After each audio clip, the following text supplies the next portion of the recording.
palavra que eu quero compartilhar com a igreja nesta manhã fala sobre promessa. Todo mundo espera promessas de Deus, né? Mas tem um outro ponto também que eu vou anexar a essa palavra, que é a prova do tempo. Querido, toda promessa de Deus para a minha vida e para a tua vida passa pela prova do tempo. E aí que está o nosso desafio. Nós não queremos passar pela prova do tempo, nós queremos passar direto para as promessas.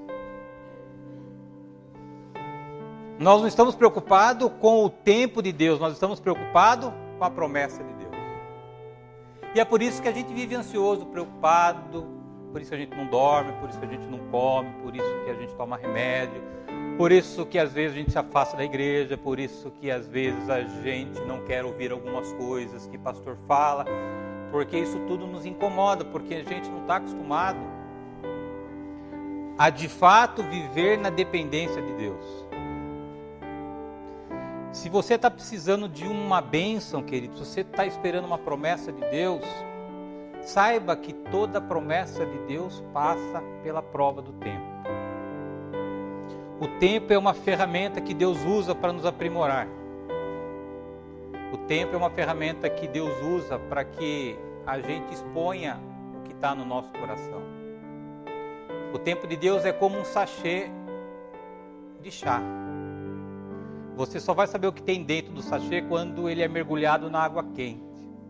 E para que Deus e você saibam o que está dentro de você, às vezes, o tempo é água quente de Deus, para que a gente ponha para fora o quanto de fato a gente tem fé. O quanto de fato nós temos uma vida de dependência. O quanto de fato Deus é Deus na nossa vida. Então, às vezes, queridos, o tempo de Deus é algo para que nós olhemos para o nosso cristianismo, para que nós olhemos para a nossa igreja. Está fazendo sentido aquilo que eu tenho vivido? Está fazendo sentido aquilo que eu tenho buscado? Queridos, porque é legítimo e a palavra de Deus nos promete de que nós teríamos e teremos uma vida de abundância. Deus sempre deixou claro de que a igreja de Cristo prospera na terra. Mas antes da prosperidade vem o tratamento, vem a transformação do caráter, vem a transformação do nosso coração. Queridos, igreja não é lugar para você vir receber bênção, igreja é lugar para você vir receber transformação de caráter, receber transformação de vida, receber transformação de valores diferentes. Não adianta eu vir do mundo para uma igreja e continuar com os mesmos valores, buscando as mesmas coisas, com um ingrediente adicional que é Deus. Antes de te abençoar, Deus quer te transformar. Deus não vai te dar nada antes de transformar a tua vida. Esquece se você está hoje correndo atrás de bênção, porque a Bíblia diz que são as bênçãos que nos alcançarão. E elas nos alcançarão na medida onde nós recebermos o tratamento e a transformação de Deus. O que falam de igreja, o que pregam de igreja aí fora, queridos, tudo é para nós, é para mim, para minha necessidade, para minha família. E nós usamos Deus como amuleto, como um ponto de apoio para a gente alcançar aquilo que a gente quer. Mas antes disso, queridos, a gente tem que entender de que nós não mudamos Deus, mas é o Evangelho que precisa mudar a nossa vida. E mudar a nossa vida fala de perspectiva, de prioridade, de valores e de visão. Enquanto Deus não te transformar na pessoa que Ele quer te transformar, e você não entender que Ele usa isso da maneira com que o tempo demora para acontecer as coisas nas nossas vidas, a gente vive patinando na vida. E o que vai acontecer é que a gente vai jogar toalha, a gente vai sair da igreja, a gente vai voltar para a velha vida, sem receber aquilo que Deus tem preparado para você e para mim. E nunca duvide das promessas de Deus para a tua vida, porque elas são verdadeiras. Deus prometeu, Ele vai cumprir na tua vida, desde que você seja aprovado na prova. O tempo prova o nosso coração. O tempo prova o nosso cristianismo, a nossa maturidade. O tempo prova se é mais importante a gente ter Cristo ou se a gente ter a bênção. E a gente sempre está correndo atrás da bênção. Ainda que a gente tenha o maior tesouro que a gente possa conquistar na vida, que é a nossa salvação. Nós deixamos a nossa salvação do lado para correr atrás do dinheiro. O dinheiro passa a ser o Deus da minha vida. E quando a gente não entender de que a minha salvação, aquilo que foi pago na cruz pela minha vida é mais importante do que a bênção, enquanto a gente não colocar essa equação em ordem, a gente continua passando e sendo reprovado pela prova do tempo. A gente vai indo bem, chega, começa a murmurar, começa a reclamar, começa a questionar Deus, começa a se rebelar com Deus, chega perto da bênção, vai lá no final de novo, você não aprendeu nada. Em vez de a gente pegar a bênção, a gente vai o quê? Sendo reprovado pela prova do tempo. E queridos, é desperdiçar tempo querer brigar com Deus. Deus, ele não está nem um pouco preocupado se a gente está rebelando, se a gente está triste, se a gente está bravo. Deus não está nem aí com a gente. O que ele tem como alvo é o nosso coração, é o transformar do nosso coração. Então, o tempo é algo que eu e você precisamos aprender a aceitar para a nossa vida. Queridos, Deus tem o controle de tudo. Se ainda você não recebeu aquilo que você sabe que você precisa e merece, espera. Viva um dia de cada vez. Se Deus colocou na tua vida nesse momento você viver de pão e água, agradeça o pão e a água que tem na tua casa. Se Deus te deu hoje o dinheiro contado para você viver o hoje, agradeça ao Deus pelo dinheiro contado que você tem para viver o hoje. Quando nós entendermos, queridos, como o apóstolo Paulo diz, que eu aprendi a ter e não ter, quando nós entendemos de que quem sustenta a nossa vida é Deus e não é circunstâncias, não é esse mundo, você vai ver quantas coisas você vai receber de Deus. Mas enquanto você correr atrás de bênção, querido, nós vamos ter problema. Porque a gente não vai se submeter ao tempo de Deus. É por isso que tem tantas pessoas ansiosas hoje. O tempo, ele revela o nosso real interesse em Cristo. O tempo, ele faz, ou ele nos aponta se a gente quer viver a vontade dele ou é a vontade nossa. Porque a gente até começa bem, mas quando as coisas demoram a acontecer, a gente percebe de que mais importante do que Cristo é aquilo que eu estou precisando, e a gente vive correndo atrás de bênção na igreja. Abra, por favor, a tua Bíblia em Filipenses, no capítulo 4. Filipenses, capítulo 4.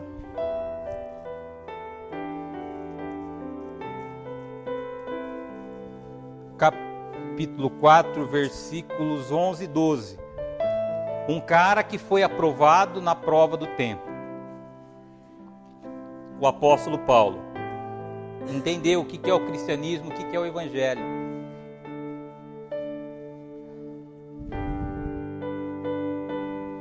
E aqui, queridos, antes que você comece a ficar desconfortável comigo, o que Deus tem para a tua vida é coisa grande. A Bíblia diz que os sonhos de Deus são maiores do que os seus sonhos para a tua vida. Então eu não estou pregando aqui que a gente tem que ter uma vida miserável, uma vida de derrota. Longe disso. O que Deus tem para a tua vida é algo que você nem sonhou até hoje. O que eu estou tentando aqui transmitir para você é a maneira, o processo, a forma com que Deus usa para te abençoar. E se nós a entendermos, obedecermos e termos paciência, esse processo se acelera. Mas enquanto a gente for reprovado, a gente vai ter que voltar atrás da fila e vai ter que começar tudo de novo. Uma hora a gente acerta. E essa uma hora depende de nós e não depende de Deus. A bênção já está separada para você. A Bíblia diz, e eu tenho dito o ano todo e vou dizer de novo, a Bíblia diz de que você é uma nova pessoa a partir da cruz de Cristo. A Bíblia diz que você já foi abençoado em todas as coisas. A Bíblia diz que você já foi abençoado em todas as coisas. Não há nada, nenhuma área da tua vida que Deus deixou de te abençoar. A Bíblia diz que você hoje está vivendo no céu, você vive ao lado de Cristo nas regiões celestiais em Cristo Jesus. A Bíblia diz que Deus trocou a tua natureza, você tem a natureza divina hoje, ou seja, você não é mais aquela mesma pessoa que era antes de Cristo. Deus trocou teu DNA, Deus trocou tua paternidade, a sua filiação. A Bíblia diz que você passou a ser filho de Deus. Então, querido, está tudo pronto em relação à tua vida. Só que tem uma coisa que nós precisamos entender, de que quando a gente chega na igreja, a gente traz nessa bagagem coisas que Deus precisa consertar. E sem isso, queridos, Deus não é um Deus irresponsável de dar aquilo que a gente não vai conseguir depois cuidar. Sempre falo da Júlia. A Júlia, ela poderia ter dirigido antes de ter 18 anos de idade. Mas sinto muito. Precisou completar 18 anos para que ela pudesse ter acesso ao carro. É a mesma coisa, queridos. Às vezes a gente não completou 18 anos e a gente está querendo dirigir. E Deus, como um Deus zeloso, responsável, amoroso, Ele não vai dar nada para mim, para você, sem antes a gente chegar na maturidade que nós precisamos para saber lidar com aquilo que Deus tem para nós. O apóstolo Paulo diz assim, no 4:11, não digo isso como por necessidade, porque já aprendi a contentar-me com o que tenho. Sei estar abaixo e sei também sei estar abatido e sei também ter abundância. Em toda maneira e em todas as coisas estou instruído, tanto a ter fartura como a ter fome, tanto a ter abundância como a padecer necessidade. Esse é um exemplo de um cristão que foi aprovado na prova do tempo e que não vive mais de acordo com as circunstâncias. Não vive mais de acordo com aquilo que a gente tem no nosso exterior. O apóstolo Paulo está dizendo assim, cara, eu aprendi a ter e aprendi a não ter. Mais importante do que eu ter algo é saber em quem eu me transformei. Qualquer tesouro que eu possa acumular da terra, ele diz, é esterco comparado àquilo que eu recebi do nosso Senhor Jesus Cristo. E o que o tempo faz ou procura fazer na nossa vida, queridos? Trazer essa consciência de que pouco importa o momento, a maneira, as circunstâncias que eu estou vivendo. O mais importante é eu saber que eu tenho Cristo. Cristo tem que estar acima da minha conta bancária, o Cristo tem que estar acima da minha família, Cristo tem que estar acima de tudo aquilo que eu posso conquistar de maior nesse mundo, queridos. Porque se tem algo hoje que tira o teu seu sono, que te incomoda, que gera ansiedade, que te gera medo, Cristo não é a tua prioridade. Esse troço está conduzindo a tua vida. Esse troço está tirando o teu sono, roubando a tua fome, te levando para psiquiatra, te levando para remédio, porque ocupou o lugar de Cristo. E quando nós colocamos algo no lugar de Cristo, a gente passa pela prova do tempo. Aí a gente ouve sobre Cristo, porque a palavra diz que nós temos que renovar o nosso entendimento, renovar a nossa mente. A gente ouve o Luciano falar, a gente se irrita com o Luciano continua falando, até que você não aguenta mais, falou, quer saber, eu vou descansar. Você descansou, Deus te abençoe. Você quer uma sugestão de alguém que vive dessa maneira, querido? Descanse. Dependa de Deus. Fala, Senhor, o Senhor sabe de todas as coisas, o Senhor é Deus onisciente, onipresente, onipotente. Desnecessário dizer o que eu preciso para o Senhor, Pai. O Senhor é meu Pai e tem visto quais têm sido os meus dias e como é que têm sido as minhas noites de sono. Por isso eu decidi nessa noite simplesmente esperar. Sabe o que vai acontecer com a tua vida, querido? Nada. Você não vai morrer, você não vai ser preso, você nada. Às vezes a gente tem um problema na vida, a gente acha que a gente vai morrer por causa do problema. Se falta dinheiro para pagar a conta amanhã, parece que o mundo vai acabar. Se eu recebo um diagnóstico médico contrário daquilo que eu esperava, parece que a gente já está indo para o nosso velório. Quantas vezes Deus já te socorreu na tua vida, querido? Eu disse aqui, em terça-feira, hoje, o meu relacionamento com Deus, quando eu piso na bola com Deus, eu tenho vergonha de Deus. Eu falo, Senhor, eu vou ali um pouquinho, depois eu volto, porque eu estou com vergonha. Senhor, quando eu voltar, a gente volta a conversar, mas agora eu não consigo olhar para a tua cara, Senhor. Porque eu me nego a ficar murmurando e reclamando, comparando com aquilo que Deus já fez pela minha vida. Queridos, às vezes a gente está tão agarrado com as coisas da terra, que a gente se esquece que a gente já não é mais desse mundo. Cristo é o maior tesouro que você pode ter na tua vida. E a Bíblia diz que o final dos tempos está próximo, Ele está vindo buscar a igreja. E lá na eternidade, queridos, vai ficar dinheiro, vai ficar carro, vai ficar enfermidade, vai ficar família. Lá é um tempo de paz. Você vai viver eternamente na paz de Cristo. Esses tempos que você tem sido roubado com a tua paz, os teus sonos que não aparecem, essa insônia que te acompanha, que lá não existe nada disso. Então, talvez o nosso foco esteja errado. Em vez de a gente olhar na eternidade, a gente está olhando nesse mundo. É por isso que a gente anda tão preocupado. A promessa de Deus é de te abençoar sempre. Deus não deu o seu filho para você sofrer ou para você passar necessidade. Deus deu o filho dele, que é algo que ele tinha de mais valor na eternidade, para te abençoar. Mas antes de abençoar, ele precisa nos transformar. Ou a gente aprende a viver o tempo de Deus, a passar pela prova do tempo, ou a gente vive uma pessoa religiosa. A gente vive na igreja, mas com uma vida de derrota. A gente olha para o mundo e olha para a nossa vida, a gente meio que não sabe se a gente é mais do mundo ou se a gente é mais da igreja. Porque a gente busca as mesmas coisas que o mundo busca. E quando Deus quer transformar a minha vida, o meu caráter, os meus valores, eu começo a reclamar, eu começo a murmurar, e aí as coisas não vão dar certo com Deus. Porque, queridos, Deus não está preocupado com a minha rebeldia. Deus está preocupado com a minha transformação. Quando os nossos filhos nos desobedecem, o que nós fazemos? Vai ali no cantinho ali, que depois a gente conversa. E às vezes a gente está vivendo nos cantinhos da vida.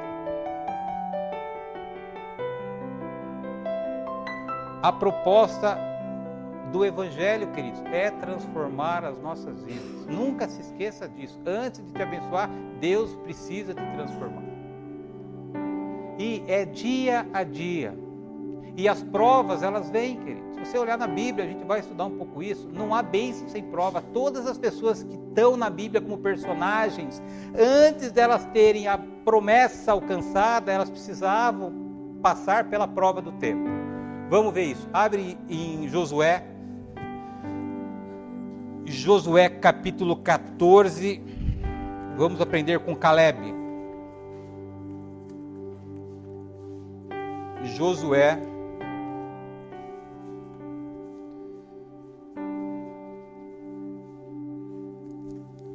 capítulo 14.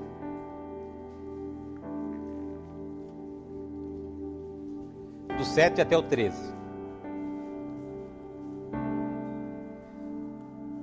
Josué 14, 7 diz assim: é uma conversa entre Caleb e Josué. Caleb está reivindicando, depois de 40 anos, a promessa que Deus tinha feito para ele, de ele ter parte da terra prometida, ele ter parte de Canaã. Diz assim: da idade de 40 anos era eu, quando Moisés, servo do Senhor, me enviou de Cades Barneia a espiar a terra, e eu lhe trouxe resposta como sentia no meu coração. Mas meus irmãos que subiram comigo fizeram derreter o coração do povo. Eu, porém, perseverei em seguir o Senhor meu Deus. Então Moisés naquele dia jurou, dizendo: certamente a terra que pisou o teu pé será tua e de teus filhos em herança perpetuamente, pois perseverastes em seguir o Senhor meu Deus. E agora, eis que o Senhor me conservou em vida, como disse, 45 anos há agora, desde que o Senhor falou esta palavra a Moisés, andando Israel ainda no deserto, e agora, eis que já hoje sou da idade de 85 anos. E ainda hoje estou tão forte como no dia em que Moisés me enviou, a qual força então era tal agora a minha força para a guerra, e para sair e para entrar. Agora, pois, dá-me este monte de que o Senhor falou naquele dia, pois naquele dia tu ouviste que os anaquis estão ali, grande e forte cidades há ali. Porventura o Senhor será comigo para o expelir, como o Senhor disse. E Josué o abençoou e deu a Calebe, filho de Jefoné, Hebrom em herança. Vocês sabem dessa história, estão cansados de ouvir essa história, né? Mas eu preciso contextualizar de novo. O povo de Israel estava preso no Egito. Deus chama Moisés e dá uma ordem. Moisés, eu ouvi o grito de clamor do meu povo, vá até Faraó e diga para Faraó libertar o meu povo. E lá foi Moisés. A gente sabe que houve uma resistência de Faraó, e aqui eu quero abrir uma aspas com você. No processo de libertação, age da mesma maneira que Moisés teve o relacionamento com Faraó. Às vezes uma pessoa que tem problema espiritual, ela está presa, ela está aprisionada, ela está num cativeiro. Há necessidade de nós insistirmos para libertar a pessoa. Foi aquilo que aconteceu quando Moisés foi até Faraó. No primeiro momento, Moisés disse assim: Faraó, Deus mandou você liberar o meu povo. O Faraó falou: ah, é? Vai trabalhar dobrado. Vai trabalhar 2 vezes o que está trabalhando. Ninguém toca nesse povo que é prisioneiro meu. Então, às vezes, a gente tem esse embate com o diabo, com Satanás, porque ele acha que ele é a autoridade sobre a vida das pessoas que são filhos e filhas de Deus. Isso não é mentira. Ele pode fazer o que ele quiser para resistir a libertar as pessoas. Assim como Deus fez com ele, Deus também faz com os nossos filhos. Foram 10 pragas. Até ele falar: leve esse povo embora que eu não aguento mais esse povo. Fechando parênteses.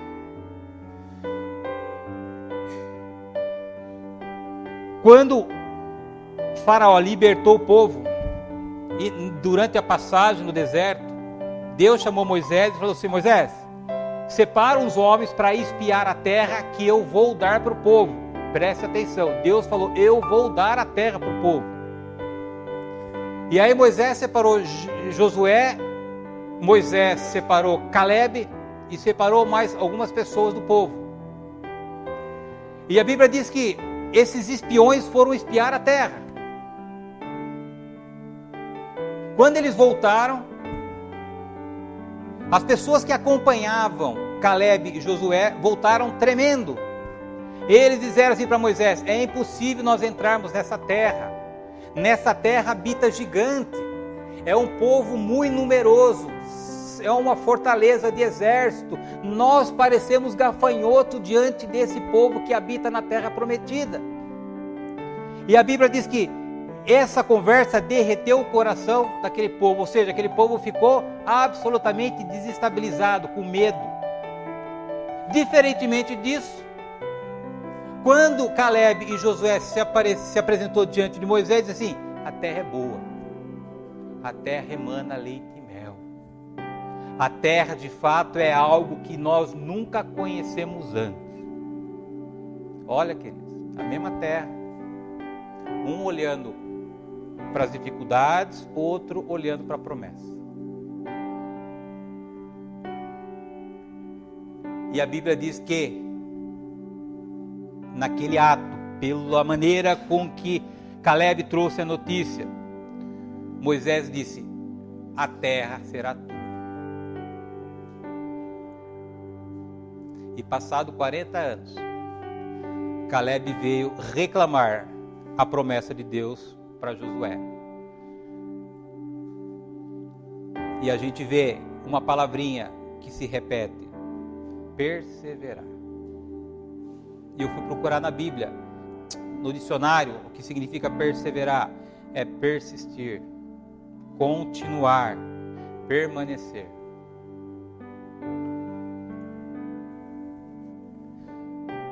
A promessa era para todos.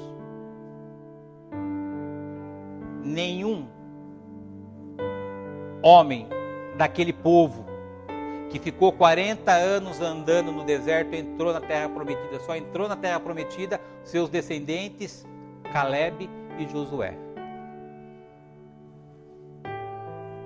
Por que que Calebe e Josué entraram na terra prometida? Porque foram aprovados na prova do tempo. Foram 40 anos andando no deserto. Não se preocupavam com o deserto. Na mente deles havia a promessa. Não importa aquilo que eu tenho que passar, não importa aquilo que eu tenho que viver, não importa o momento que eu estou vivendo, o que importa é a promessa. Quando você tem foco na promessa, você é aprovado na prova do tempo. Você não está preocupado com as circunstâncias e com o momento, você tem um alvo. E o alvo é a promessa de Deus. E você sabe que Deus é fiel, se Ele prometeu, Ele vai cumprir na tua vida. E é por isso que essas duas pessoas entraram e tomaram posse da herança que Deus tinha prometido há 40 anos atrás. Queridos, às vezes a gente não consegue aguentar uma semana. Calebe, ele aguentou 40 anos. Ah, Luciano, você quer dizer que eu vou ter que esperar 40 anos para poder alcançar o que eu preciso? Depende, querido. Se você for aprovado logo, você recebe logo. Não depende de Deus, depende da maneira com que nós nos comportamos em função da prova do tempo. E aí você veja o processo de Deus trabalhar, queridos. Há uma promessa para a tua vida. Nunca se esqueça disso. Há uma promessa para a tua vida financeira, há uma promessa para a tua vida profissional, há uma promessa para a tua saúde física, sua saúde emocional, há uma promessa para a sua família, há uma promessa para o seu ministério. Isso ninguém toca, porque é seu de direito. A Bíblia diz que nós somos herdeiros e co-herdeiros de Cristo Jesus. Então a herança é nossa. Agora, entre a promessa e eu receber a promessa, tem um trocinho que se chama tempo. E o tempo existe para nos transformar, para nos amadurecer, para que a gente possa crescer. E a gente não quer viver esse negocinho aqui. A gente quer dar a promessa, a gente quer receber direto a promessa. E Deus não trabalha assim. E é por isso que as nossas emoções vivem desajustadas. É por isso que a ansiedade, ela domina o nosso coração. É por isso que a gente anda tanto preocupado.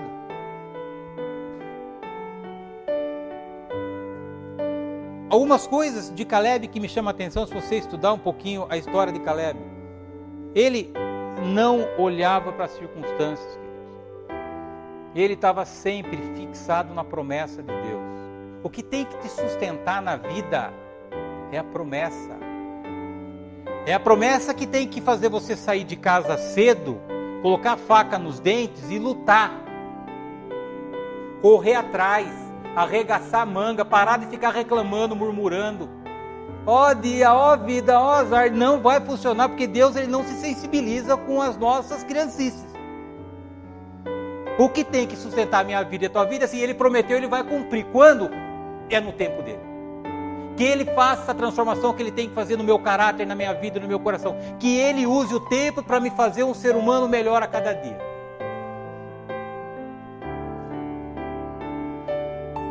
Todo tempo a gente vê a obediência de Calebe. Não reclamava, não murmurava. Senhor, se é isso que eu tenho que viver, que seja feita a tua vontade. Tenho dinheiro? Vivo. Não tenho dinheiro? Não vivo.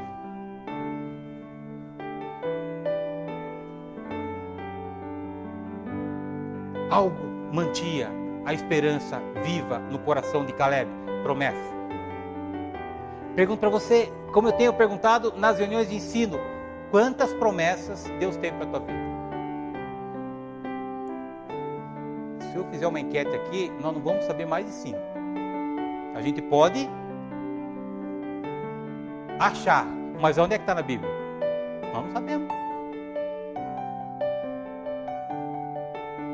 A gente faz com que a nossa necessidade seja uma promessa de Deus, e às vezes essas coisas não estão conectadas. Porque Deus tem compromisso com a sua palavra. E é por isso que a gente olha para a nossa fé, a gente vê uma fé superficial, porque a gente não conhece as promessas que Deus tem para as nossas vidas.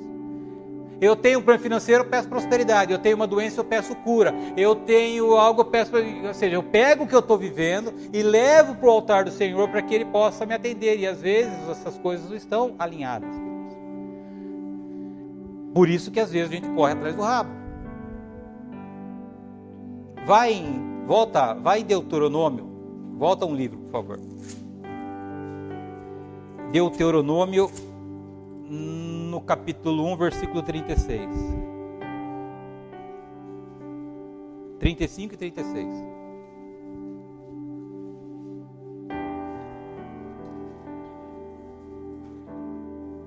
Aqui foi decretado por Deus a sentença do povo que murmurava e de Caleb. Diz assim, Deuteronômio 35: nenhum dos homens dessa maligna geração verá essa boa terra que jurei dar aos vossos pais. E aqui Deus está dizendo para as pessoas que ficavam reclamando do deserto, que esqueceram da promessa e viveram de circunstâncias.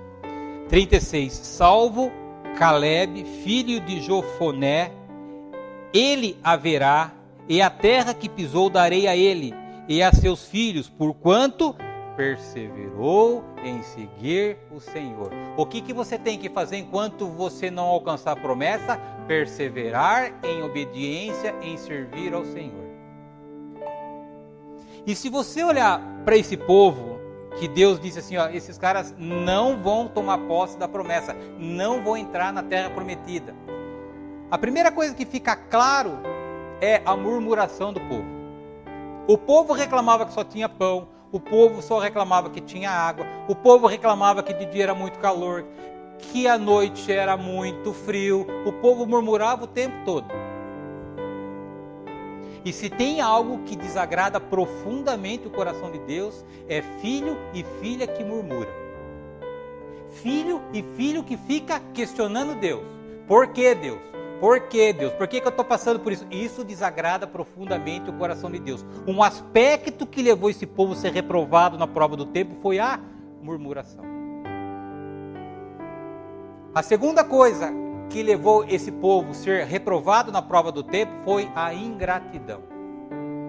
Esse povo vivia escravo, sofrendo no Egito. Deus foi lá, libertou o povo, fez uma promessa para o povo e o povo reclamava a todo momento. Não reconhecia aonde eles estavam, para onde eles estavam indo.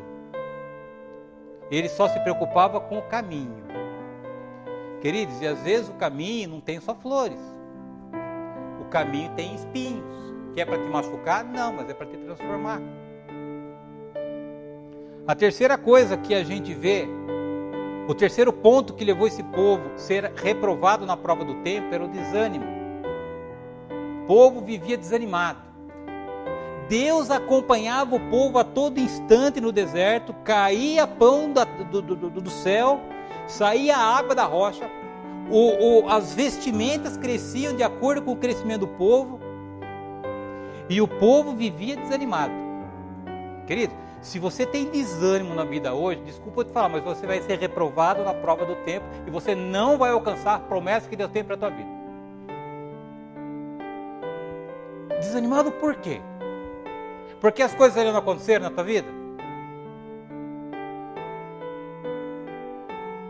Me convença de que você tem o direito de viver desanimado. Se nós pegarmos tudo aquilo que Deus já fez pelas nossas vidas, desde a morte de Cristo até a nossa vida na eternidade, desanimado por quê? Qual o motivo de eu não conseguir sair da cama de manhã para encarar um dia difícil de novo? Mais um aspecto que pode nos levar a ser reprovado na prova do tempo e nos afastar da promessa de Deus. O quarto ponto que levou esse povo a ser reprovado na prova do tempo, saudade da velha vida. Esse povo falava assim, ai como eu era feliz lá no Egito. Quantas vezes, queridos, a gente não pensa em ir na igreja? Haja visto o quórum que a gente tem na igreja aqui. É uma vergonha.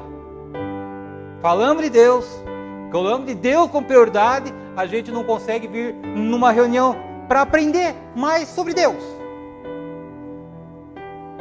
Se chove eu não venho, se está calor eu vou para o clube. E a gente vai meio que levando a nossa vida no cristianismo, meio que para nos confortar, nos consolar, porque eu estou fazendo o meu padrão. Perigo!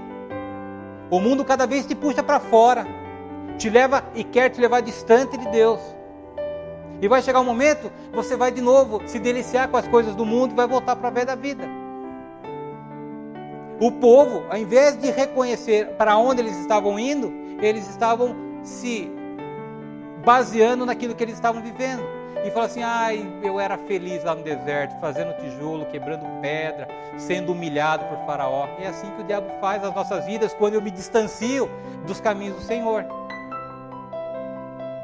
E o último ponto que o povo foi reprovado, queridos, é a rebeldia. A Bíblia diz que rebelião é como pecado de feitiçaria. Olha quão grave é rebelião diante de Deus. Satanás foi expulso do céu por causa da rebelião. Adão e Eva foram expulsos do Éden por causa da rebelião. Desobedeceram a Deus. E esse povo era rebelde. Esse povo não tinha paciência em atender e viver o tempo de Deus. Eles começaram a criar bezerros de ouro. Eles começaram a criar suas próprias maneiras de resolver o problema. Rebeldia. O quinto ponto aonde esse povo foi reprovado na prova do tempo. Rebeldia. E aí é quando a gente olha para Caleb, a gente vê um homem obediente. Senhor, se é assim que o Senhor quer que eu viva, seja feita a tua vontade. É pão e água, é só água, não tem pão hoje? Que seja feita a tua vontade. Se eu não tenho dinheiro para pagar a conta hoje, o Senhor sabe o meu coração, como o meu coração é um coração que quer fazer as coisas certas, mas se eu não tenho recurso, seja feita a tua vontade. Se eu não consigo mudar o meu cônjuge hoje, Senhor, eu já fiz o que eu tinha que fazer, seja feita a tua vontade. Senhor, se eu tenho uma crise emocional hoje, Senhor, e eu não consigo, seja feita a tua vontade, Senhor. Vontade de quem? Minha? Não, dele. Era assim que Caleb vivia. Um cara confiante, confiava em Deus, queridos. Por que a gente vive ansioso? Porque nós não confiamos em Deus. Nós temos a informação como teoria, mas a nossa vida na prática demonstra que a nossa confiança de Deus é rasa. É por isso que cada vento contrário novo que surge na nossa caminhada, nós nos desestabilizamos. Basta uma informação diferente da informação que a gente gostaria de ter, pronto, estragou a nossa semana. Aí perdemos vontade, aí não vamos mais orar, não vamos mais ler a Bíblia, não vem mais na igreja, as coisas não funcionam, a gente não confia em Deus. Outra característica de Caleb, dependência. Sabe a única coisa que Deus quer da tua vida e da minha vida? Dependência. Você depende de Deus? De fato, de verdade? Você crê que Deus é um Deus que te chamou e te adotou como filho e filha dele, para que ele possa cuidar de você, querido? Não dá para a gente ter o mesmo padrão de comportamento que o mundo tem. Sabe por que a gente vive tão ansioso, querido? Porque a gente quer ter controle daquilo que a gente nunca vai ter controle, que é da nossa própria vida. A gente sonha em ter uma vida perfeita, querido, e vida perfeita não existe. Todas as vezes que a tua felicidade, ela está condicionada às circunstâncias e a pessoas, você vai ter as suas emoções desajustadas, porque eu não controlo as circunstâncias e eu não controlo o tempo. Pessoas, eu controlo a mim mesmo. E como é que eu controlo a mim mesmo? Descansando, dependendo de Deus. Pode estar caindo nas minhas costas o mundo, eu continuo crendo nas promessas de Deus para a minha vida. E a gente vê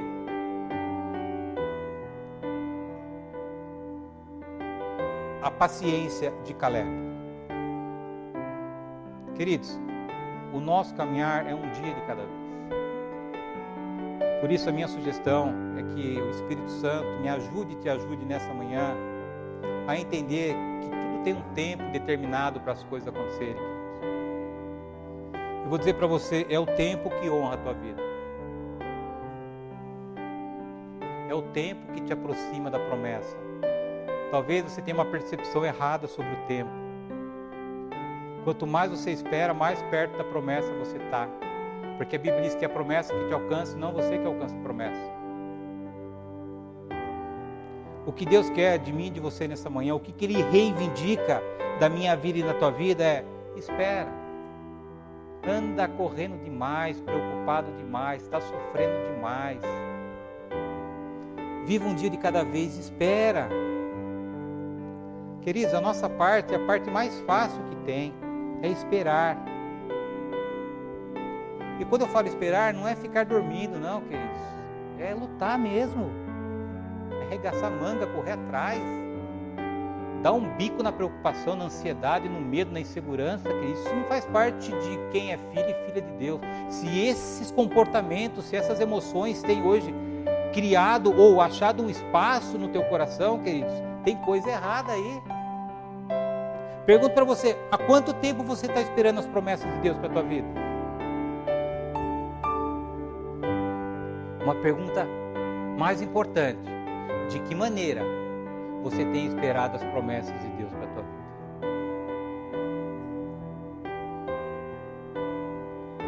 Tem coisas que eu ainda não conquistei na minha vida, mas me policio diariamente para não ser nada parecido com aquele povo que foi reprovado no deserto. Já falei, tenho vergonha de pedir algo para Deus hoje. Tenho vergonha de chegar de novo aos pés do Senhor e ter que pedir perdão pelos erros que eu continuo cometendo. Eu não tenho mais o direito de errar diante de Deus. E é por isso que eu me envergonho. E não sou ninguém maior, melhor ou pior que vocês. Nós somos na mesma linha. Nós somos filhos e filhas de Deus. Então, o mais importante do que quanto tempo você está esperando é a forma com que você está esperando, queridos. Lembre, murmuração, ingratidão, desânimo, saudades da velha vida, rebeldia. Se algum desses sinais está te acompanhando nesse tempo que você está esperando a promessa, peça para que Deus revele ao teu coração se não é isso que tem impedido de você alcançar aquilo que você precisa alcançar na tua vida. Lembra de Abraão, querido? Deus chama Abraão e fala assim: Abraão, eu vou te fazer pai de muitas nações. Abraão com 75 anos, velho, como é que eu vou ser pai de muitas nações? Aí espera uma semana, nada de filho, porque para ser pai de muitas nações teria que começar com um filho, certo? Aí passa uma semana, não tem filho, passa um mês, não tem filho, passa um ano, não tem filho. 25 anos demorou para vir a promessa. Mas aí,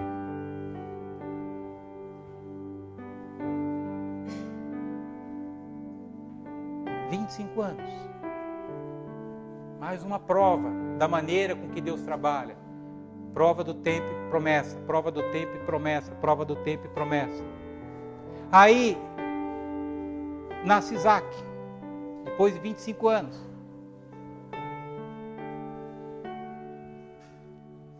Passa Isaac e Deus fala assim: Abraão, me dá Isaac que é meu, não é seu. Vai sacrificar lá em Moriá o teu filho, porque Isaac é meu, não é seu. Você imagina isso, querido? 25 anos esperando, sonhando em ter um filho.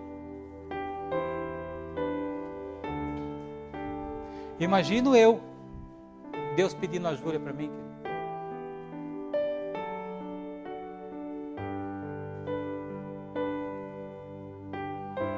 Você acha que Deus vai querer a Júlia de mim? Não. Deus vai querer conhecer o meu coração. Porque na hora que Abraão ia matar Isaac, ele falou: para, você não vai matar o rapaz, não. Eu só queria saber como é que anda o teu coração. Sabe por que às vezes, queridos, nós não recebemos os nossos Isaques? Porque se ele der, depois ele pedir, provavelmente a gente vai dizer não para ele.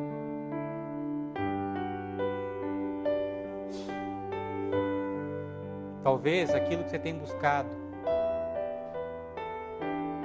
tem um risco de esse negócio ocupar o lugar de Deus na tua vida.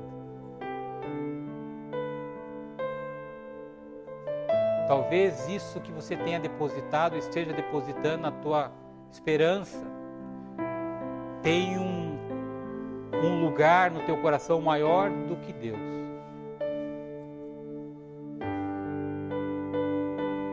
Provavelmente Deus levou 25 anos para entregar Isaac para Abraão, porque foram 25 anos de tratamento, de transformação, de confiança, de dependência, de fé. Qual é o Isaac, queridos, que você precisa entregar para Deus essa manhã? Essa necessidade de nós termos o controle das nossas finanças? Essa necessidade de a gente ter essa pseudo-segurança desse mundo? Não se engane, queridos, tudo aquilo que está construído nesse mundo é para te derrubar, é para te afastar de Deus. E a gente vive correndo atrás dessas coisas, que são coisas criadas para nos afastar de Deus, e a gente acha que essas coisas são a resposta para as nossas necessidades. A resposta para a tua necessidade e para a minha necessidade é Jesus. Jesus Cristo é a única coisa que você precisa para ter uma vida digna nessa terra. Não precisamos de mais nada. A Bíblia diz que Jesus está em você, você está em Jesus.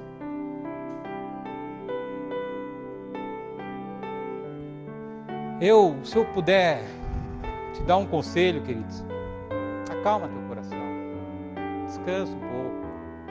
Você já resolveu, você já não entendeu que não adianta você ficar correndo, desesperado, ansioso, queridos. Se transportar para amanhã, não existe o amanhã ainda na tua vida, queridos. Se Jesus voltar, eu vou embora dessa terra, vai ficar tudo aí, carro, trabalho, dinheiro. Se está vermelho, o cheque especial vai ficar, se está azul, vai ficar, querido.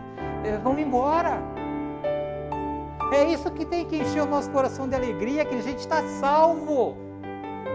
A gente estava fadado a viver a eternidade no sofrimento. Hoje a gente tem um passaporte carimbado por Cristo de que nós vamos viver no céu.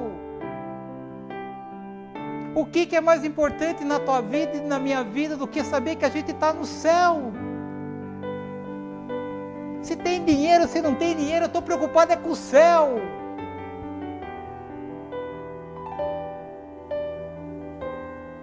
O céu é o meu alvo. Estar na frente do Senhor dos Senhores, Rei dos Reis. Enquanto as coisas aqui não der certo, queridos, amém, nós estamos no céu. Confie em Deus, queridos. Ele sabe o que você está passando, Ele sabe as suas necessidades, Ele não é indiferente ao teu momento. Mas enquanto não chega aquilo que você precisa, Ele está trabalhando no teu coração. Andamos agitados demais. Ainda que as coisas estejam difíceis, queridos, há promessa de Deus para a tua vida. Assim como Ele fez com Caleb, com Abraão, Ele vai cumprir as promessas dEle na tua vida. Aprenda apenas a esperar o tempo certo.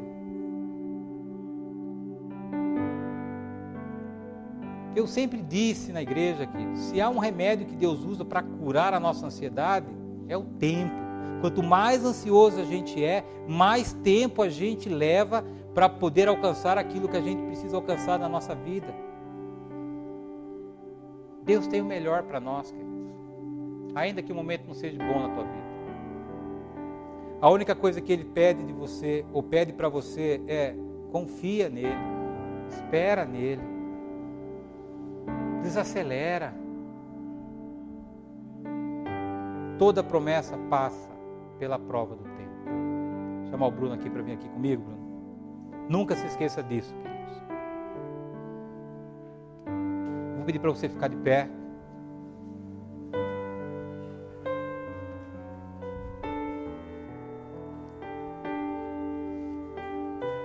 A Bíblia diz que Deus tem o seu nome escrito na palma das suas mãos. Sabe o que é isso, queridos? Está escrito aqui Luciano, Bruno, Roseli, Yara, Eduardo, Tereza, Elaine, Maria, Renato. É impossível Deus esquecer de você, querido. Toda manhã, na hora que ele acorda, ele olha assim, poxa lá meu filho lá, deixa eu ver como é que ele está hoje. esse sentimento de estar sozinho, isso não é verdade. Por isso que Deus pede para mim e para você, queridos, para de se debater. Para de autoflagelar. Aquieta a tua alma, querido. Tua alma está agitada demais. Sabe o que é uma alma agitada? Aquela mente que não descansa. Aquela mente que vive agitada. Como é que eu vou resolver isso? Como é que eu vou mudar isso? Como é que eu vou ganhar isso? Isso é uma alma agitada, queridos. A alma agitada precisa de tratamento de Deus. A Bíblia diz que ainda que uma mãe se esqueça de um filho, Deus jamais se esquecerá de você. E olha que uma mãe esquecer de um filho não é coisa fácil, hein? Mas ainda que uma mãe esqueça de um filho, Deus jamais se esquecerá de você. Ele sabe o teu momento e não está em nenhum momento indiferente com aquilo que você está vivendo. Ele tem acompanhado os seus dias, queridos. E tudo isso que você ouviu dele nesta manhã é para dizer que ele tem cuidado da tua vida. E ele vai continuar cuidando dos seus dias. Porque você é um filho e uma filha aceita e amada por ele. Ele deu aquilo que ele tinha de mais precioso no céu. É a maior demonstração de amor que ele podia dar para você. De que ele cuida da tua vida. De que a tua vida não é um momento. Que a tua vida não é as circunstâncias que você está vivendo. De que vai chegar um tempo de honra, queridos. Vai chegar um tempo onde as pessoas vão olhar para a tua vida e vão ver um testemunho de uma pessoa que perseverou em confiar em Deus. Não importa o que as pessoas falam sobre você, sobre a sua vida. O que importa é o que Deus diz a teu respeito.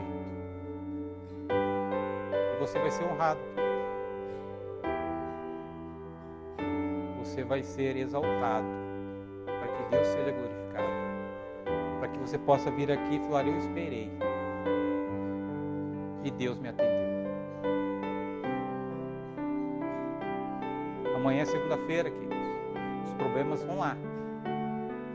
Aqui, de alguma maneira, eles estão meio que adormecidos, mas você vai acordar amanhã e eles vão te dar bom dia. Qual a resposta que você vai dar para esses problemas? Não pode ser as mesmas respostas que você tem dado a eles até essa manhã, depois de tudo aquilo que Deus diz sobre a tua vida e daquilo que Ele vai fazer na tua história. Sabe a hora que o problema vem dar bom dia para você mesmo, que você fala para ele? Eu escolhi esperar a provisão de Deus. Eu vou olhar para o maná. Eu vou agradecer o pão seco, a água. Eu vou agradecer a casa que eu tenho, a saúde que eu tenho, o trabalho que eu tenho.